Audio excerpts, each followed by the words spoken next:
Welcome to the deep dive. If you're tuning in, you probably get that knowledge isn't just stuff you collect passively. Right. It's something you actually have to build. Yeah. You're aiming for a mind that's less like a dusty attic and more like a dynamic machine for creating insight. Exactly, yeah. And today, we're really getting into the architecture of how that happens, how we understand things. Okay. We're drawing on some fascinating sources here: neuroscience, cognitive psychology, Yeah. even some pretty advanced investment thinking. Investment theory. Interesting mix. It is, but they all point towards how things like mental models, neuroplasticity, and certain conscious techniques can build a smarter, definitely more creative mind. And it all kind of hinges on one core idea from neuroscience, doesn't it? Yeah. I think Max Bennett put it simply. Neurons that fire together, wire together. That's the bedrock. Hebbian learning. It's not just a metaphor, it's a physical process. Every time you link two ideas, you are literally strengthening a neural pathway. Physically making a connection stronger. Yeah, the more you use that link, the thicker, the more reliable that connection, that thread becomes. Okay, so our mission for this deep dive isn't just to admire the principle. It's practical. How can we consciously use this neuroplasticity, this brain-changing ability, to build a really robust, like a mental web? A web that gives you agility, yeah. Yeah. And helps you avoid getting stuck in, one way of thinking. Right. So where do we start building this architecture? Charlie Munger seems like the obvious starting point with his whole lattice work of mental models. Absolutely. Munger's whole thing, which Robert Agstrom explores, is about achieving worldly wisdom. You can't do that from just one field. Yeah. You need to build a framework using the really fundamental concepts from everywhere: physics, biology, psychology, history. You need the big ideas from different domains. You do, because without that breadth, you become that man with a hammer. Everything looks like a nail. Yeah, intellectual rigidity. And that rigidity can trip up even the experts, right? Like that Chess 960 example. Oh yeah, tell us about that. Well, Chess 960 randomizes the starting pieces. So grandmasters couldn't just rely on their memorized openings. Throws them off their game. Big time. And what happened? They often defaulted back to familiar patterns, old habits, even when those moves were, frankly, terrible in the new setup. So their deep but narrow knowledge actually became a weakness. Exactly.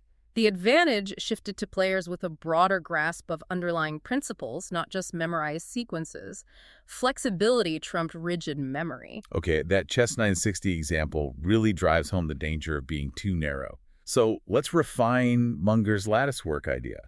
How does it actually work? You suggested thinking of it like a spider web. Yeah, I find that helpful. Think of every concept, every piece of knowledge as a node on the web. Right. And the relationships you forge between them, those are the threads connecting the nodes. The closeness of ideas could even be like the thread length. And the strength of those threads, that goes back to the fire together, wire together rule. Precisely. The more often you activate a connection, say, linking confirmation bias from psychology to sunk costs in economics, the thicker and stronger that neural thread becomes. So learning isn't passive. It's the active, ongoing process of spinning and strengthening this web. Right.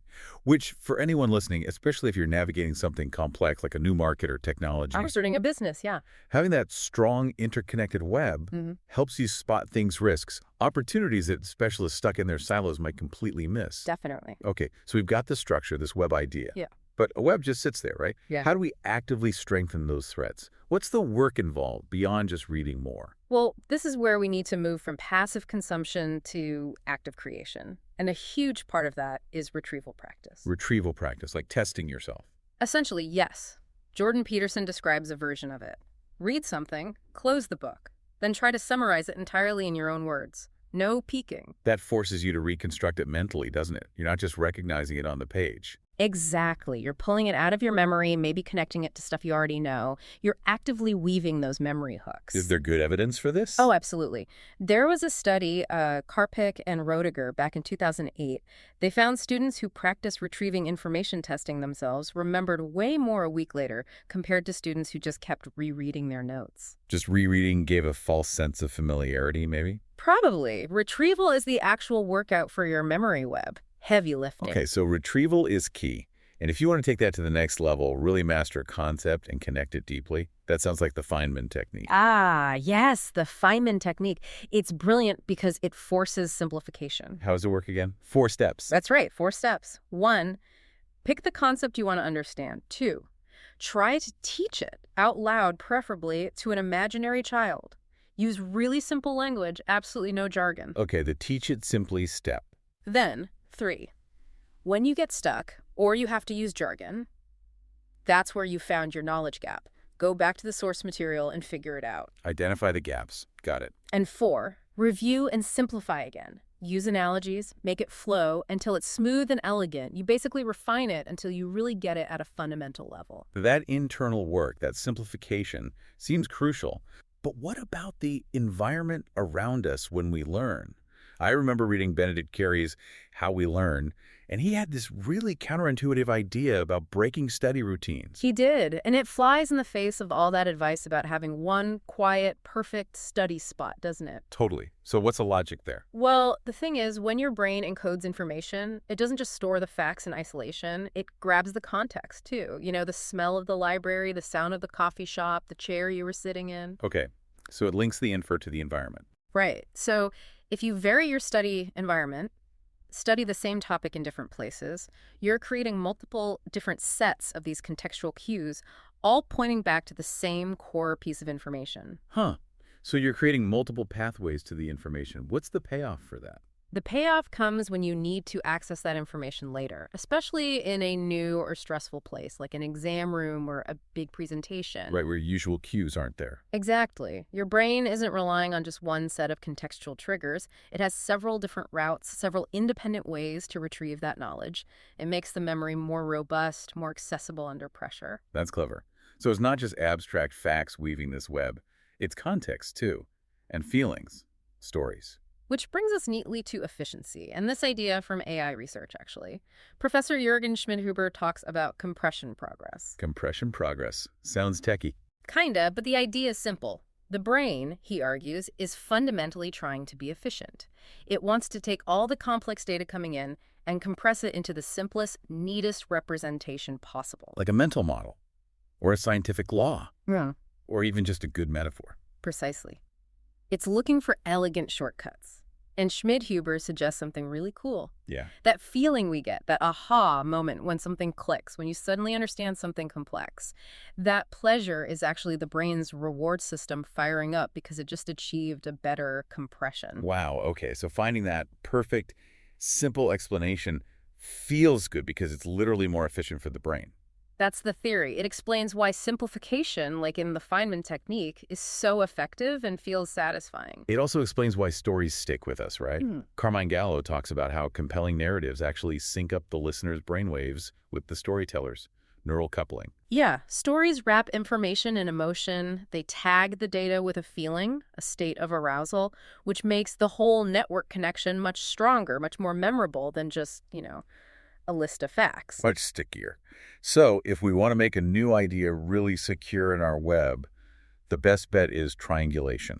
Triangulation, yeah, that's a great way to put it. Don't just link a new idea to one other thing you know. Connected multiple ways. Exactly. Connect that new concept, say from economics to maybe a model from physics and an anecdote you heard and maybe a visual from art history. The more varied connections you make to existing nodes, The more securely anchored it becomes. Yeah. Defined by its relationship. Precisely. It gives the idea context, depth, and multiple retrieval paths. Okay, so we've talked about consciously building and weaving this web.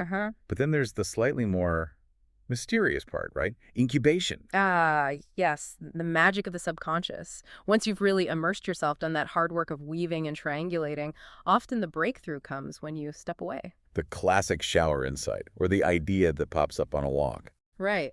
But it's not really magic. It's your brain's structure doing its thing subconsciously.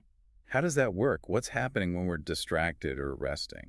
Well, the theory, drawing from sources like A Brief History of Intelligence, suggests that when your conscious mind relaxes its tight focus, your subconscious, particularly the neocortex, starts running simulations. And simulations. Yeah, it's testing connections, running what-if scenarios, exploring thousands of potential pathways across your entire knowledge web, completely unconstrained by your conscious goals. It's like it's idly playing with all the pieces. So it's just pattern matching freely across everything you've learned. In a way, yes.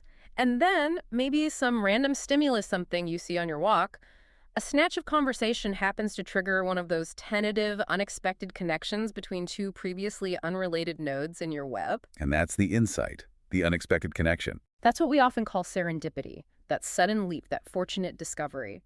But it's not pure luck. It's a direct result, a consequence of having built a broad, diverse, richly interconnected latticework in the first place. You're essentially creating the conditions for lucky accidents to happen within your own mind. You are. You enable serendipity by cultivating cognitive breadth. Okay, let's unpack this then. Yeah. What's the big takeaway for someone listening who wants that practical edge, who wants to navigate complexity better? I think the main thing is it reinforces the huge value of having a foraging brain.